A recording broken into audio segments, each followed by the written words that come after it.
Hey folks, this is Mary. Welcome back to the kitchen. Today I have a smoked ham and we are going to can it. We're going to make it shelf stable, portion control size. You can use it for so many different things. You can put it in soup, you can have ham and potatoes, you can have like a navy bean soup, ham salad.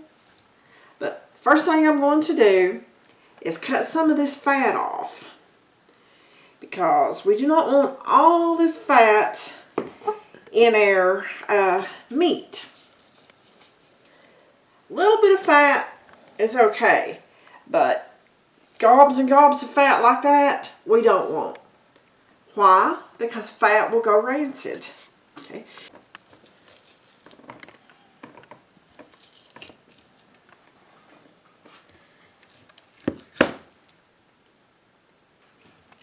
Guys, you can can year-round.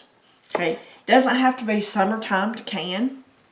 I'm just going to continue on getting the majority of this fat off, and then we'll start cubing it up.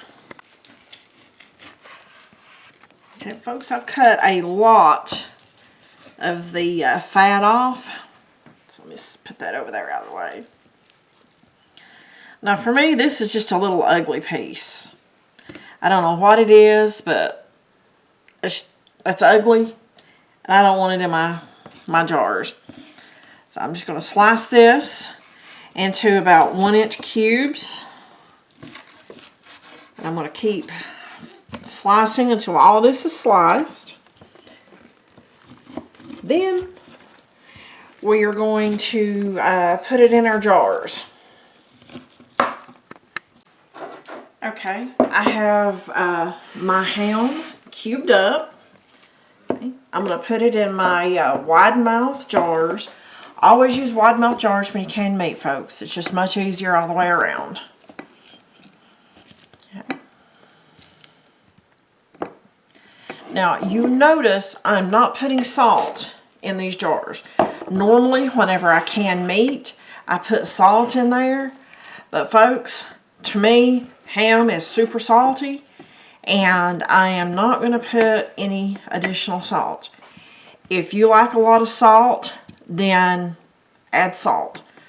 Use the pink Himalayan sea salt, or use the canning salt, but use non-iodized salt.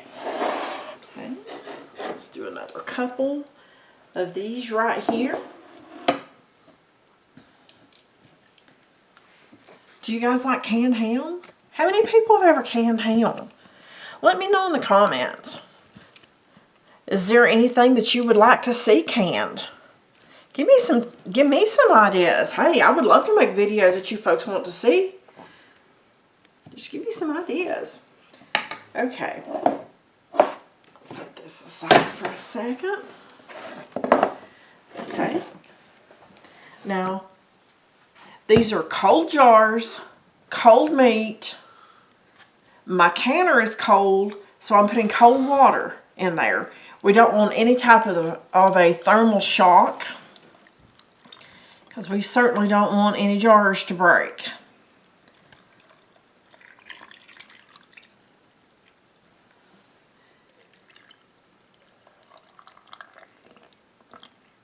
Okay. Now, I don't have one of those fancy little debubblers, so just going to use my knife. Move this around. Make sure we don't have any big air gaps. We want to try to be sure that this does seal properly and without any issues later on. Okay, I have my paper towel that I have soaked in white vinegar. Anytime you can meat, it can be greasy, and if you get it, just even a little bit of it on these rims, folks, it will not seal properly. Actually, it won't seal at all. There's no properly to it. But just wipe everything off. If you notice, I'm moving my paper towel a little bit each time. Grab my lids. Put those on there, just finger tight, barely close them. Don't crank them down. That way the air that's trapped in this jar can escape. And as it cools off, it'll pull the flat down and make the seal. Okay. I have the 2 inches of water in my canner, which is what my canner calls for. Read the instructions on yours. I've poured white vinegar in my canner because I have hard water and I do not want the white film, I should say, real life guys, on the outside of my jars.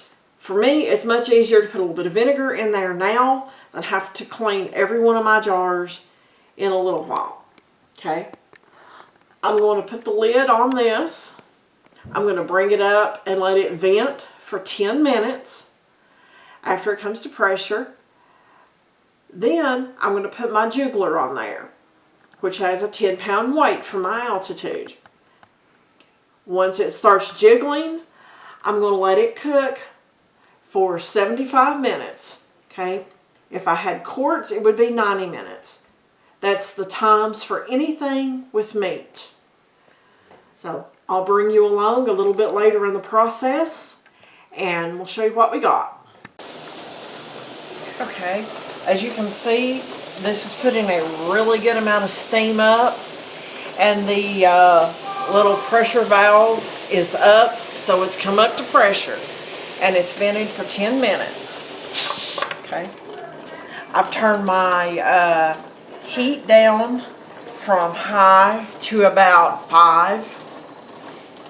And now I'm going to wait until this starts rocking, and then I'm going to set my timer for 75 minutes, which is an hour, 15 minutes. Then we're going to just patiently wait for these things to seal. Okay, folks, my canner has cooled off and I've removed the lid. And I'm taking out that ham in the ham stock. It is still boiling away in there. It's already sealed, so it's going to be shelf stable for a long time. I can make a salad out of it. I can add it to soups. I can add it to beans. I can cook some potatoes. Or actually, I can take some of my dry canned potatoes that I have, or my traditional canned, either or, and just open them up and add that with there, and you've got ham and potatoes. I mean, that's fantastic. But anyway, guys, that's it. Thanks for watching. Hope you enjoyed the video.